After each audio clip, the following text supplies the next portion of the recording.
Properties of modules की बात करते हैं।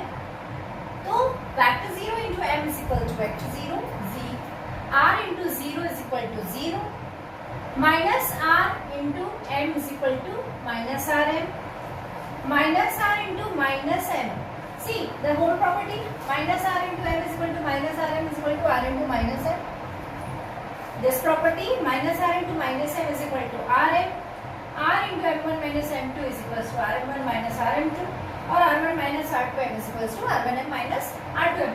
All the r's and dark 0 is the element of r obviously, and light 0 small 0 that, and all the m's are the element of m module. इसका proof बता देती हूँ मैं। First property का प्रूफ ध्यान दीजिए। हम अच्छी तरह से जानते हैं कि जो जीरो है वो कितनी भी बार ऐड करेंगे तो हमको क्या मिलेगा, zero. Zero plus zero is equal to zero, तो obviously zero plus zero M is equal to zero M. सीधी सी बात है, zero plus zero M is equal to zero M, तो क्या हम इसको ये लिख सकते हैं जीरो एम प्लस जीरो। तो सीधी सी बात है कि zero M plus zero M is equal to zero M plus 0 by the left cancellation law.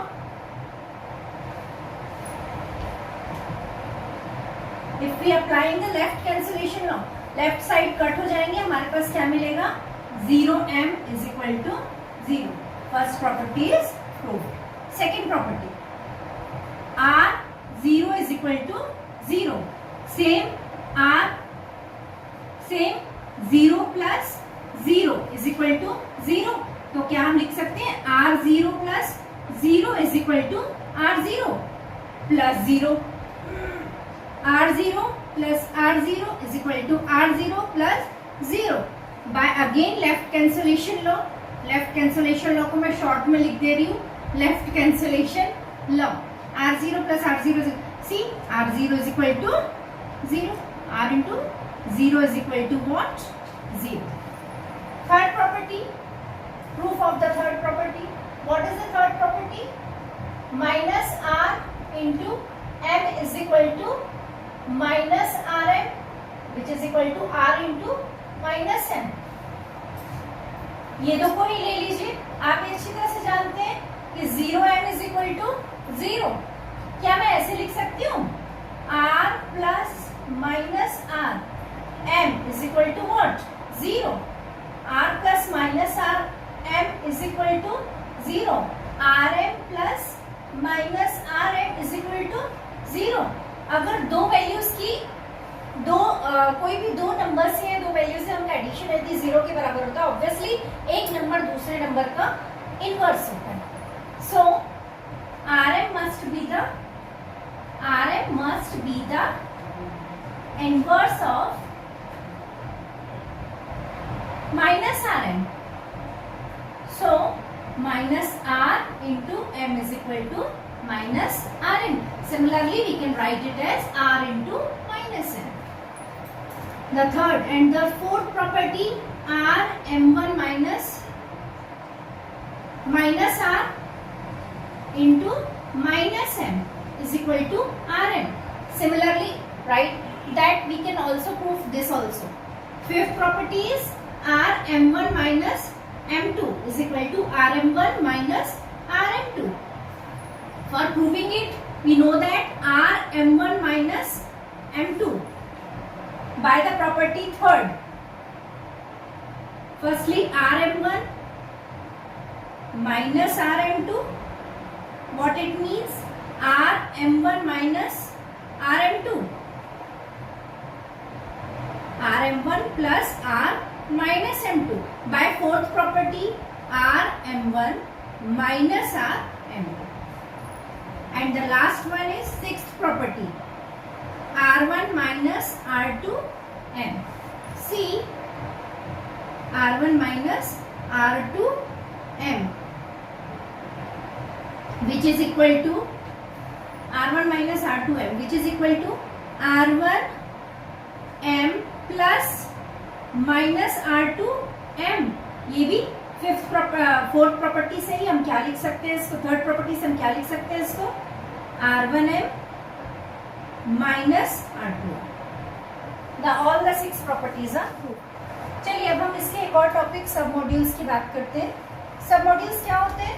जैसे कि हमने सब ग्रुप पढ़ा है, सब रिंग पढ़ा है, सब आइडियल, सब ग्रुप्स पढ़े हैं, सब रिंग्स पढ़े हैं, वैसे ही हम सब मॉड्यूल्स की बात करते हैं. तो सब मॉड्यूल्स क्या होंगे? In non empty subset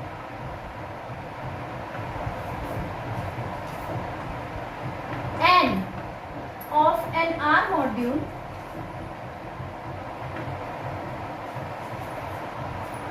M is called submodule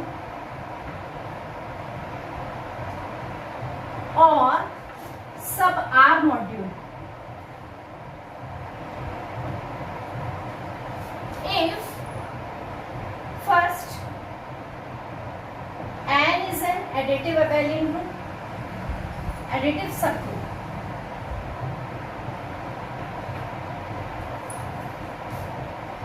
Of M, or for all AB belongs to N, A minus B belongs to N. Or second property, for all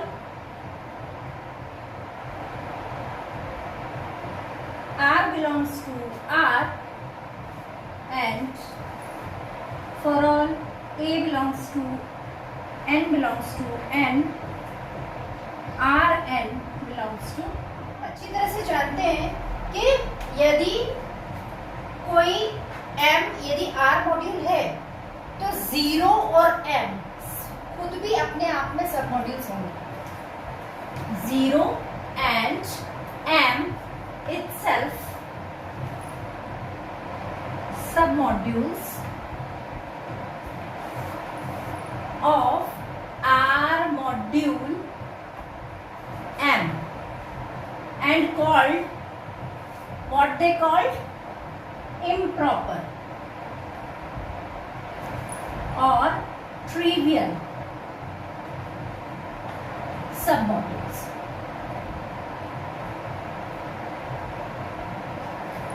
improper या trivial, या हम कह सकते हैं कि विषम उप modules.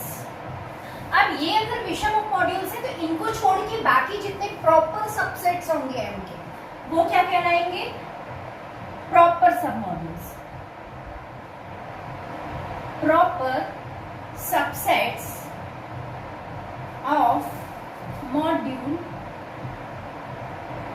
which forms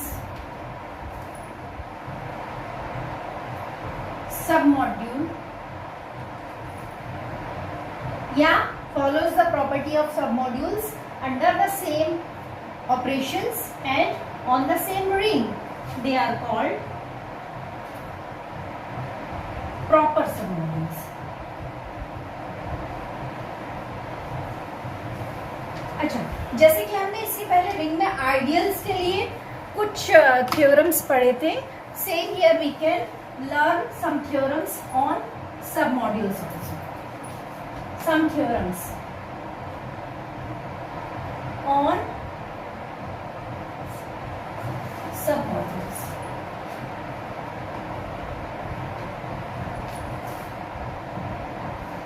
Some theorems on submodules. We know that the intersection of two ideals of a ring is again an ideal. The common intersection of collection of ideals of a ring is again an ideal. The union of two ideals is again an ideal if one of them is the subset of the others. Same here for the submodules. Intersection of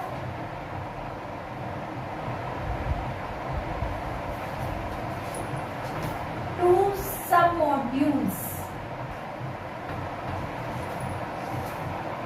मान लीजिए कि N1 है N2, N1 and N2 of an R module M, that is N1 intersection N2 is again an R module. module further. That was theorem number 1. Theorem number 2, the common intersection. Common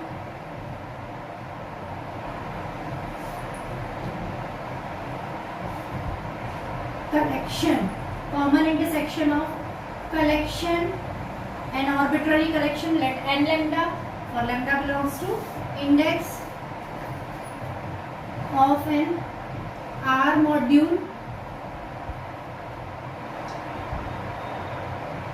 is again an R module. ऐसे ही बहुत सारे theorems है जिनमें से मैं एक आध theorem आपको प्रूफ करके दे देती हूँ. कॉमन इंटरसेक्शन को ले लेते हैं क्योंकि इंटरसेक्शन वाला हम आइडियल्स के लिए पढ़ चुके हैं. कॉमन इंटरसेक्शन को ले लेती हूँ तो इसका प्रूफ बता देती हूँ आपको.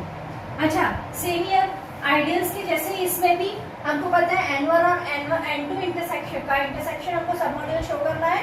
तो हमको अच्छी तरह से पता है कि इसमें भी हमको n1 इंटरसेक्शन n2 को एक एडिटिव सबग्रुप शो करना होगा और एक external composition RA belongs to n1 intersection n2 होना चाहिए. किसके लिए?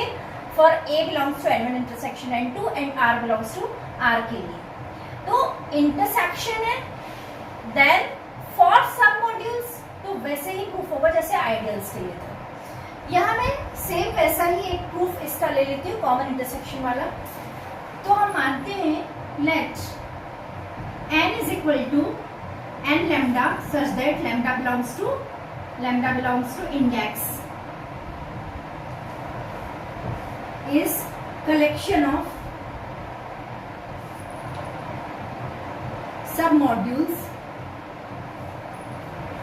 of an R module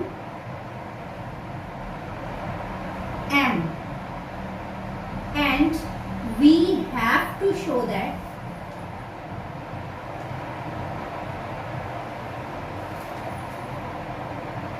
intersection lambda belongs to index and lambda is again an R module. Let AB belongs to intersection lambda belongs to index M lambda. We need two elements of that collection. See, AB belongs to intersection, then AB must belongs to what? N lambda. All the n lambda for all lambda belongs to index.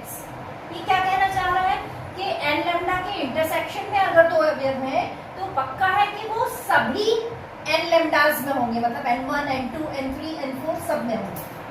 किसमें? AB अगर इन दोनों में है और चूंकि but n lambda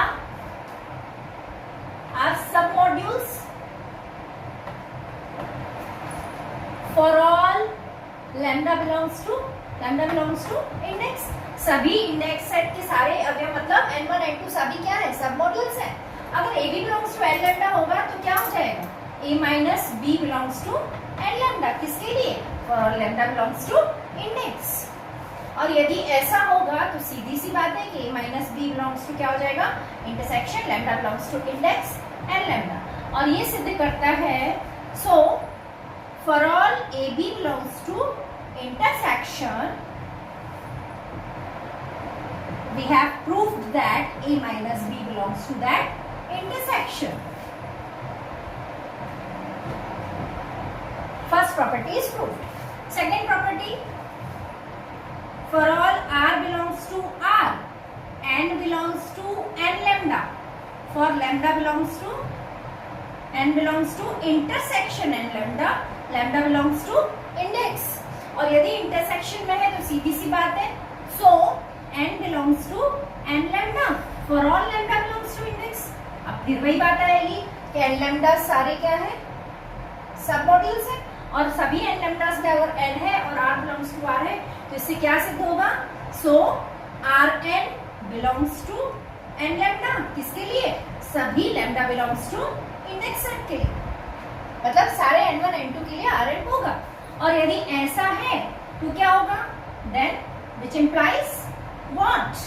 rn Rn belongs to intersection, lambda belongs to index and lambda. और ये क्या सिद्ध हो गया? R belongs to R, N belongs to, क्या सिद्ध हो गया?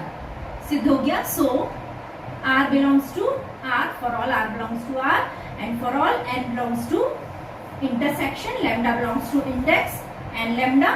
We have proved that Rn belongs to intersection, lambda belongs to index and lambda. और जो ये सिद्ध करता है कि दोनों प्रॉपर्टीज फॉलोड है, so N lambda intersection N lambda जो होगा वो आपका क्या होगा?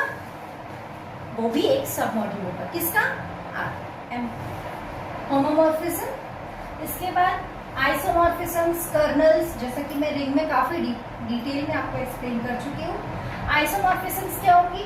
1 onto homomorphism are called the isomorphism among the same between the same two modules are modules M1 and M2। यदि ये समाकारिता एकैकी और आच्छादक भी हो तो उसे हम क्या कहेंगे? तुल्यकारिता। और यदि तुल्यकारिता एक मॉड्यूल से स्वयं में होगी तो हम उसे क्या कहेंगे? स्वकारिता। कर्नेल ऑफ होमोमॉर्फिज्म जैसा हम पहले पढ़ चुके हैं, तो यहाँ भी कर्नेल वही होगा।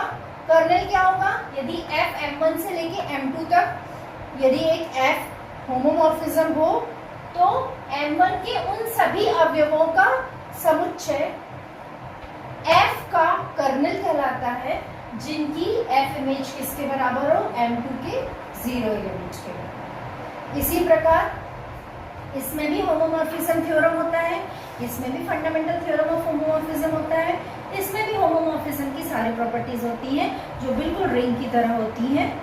Thank you.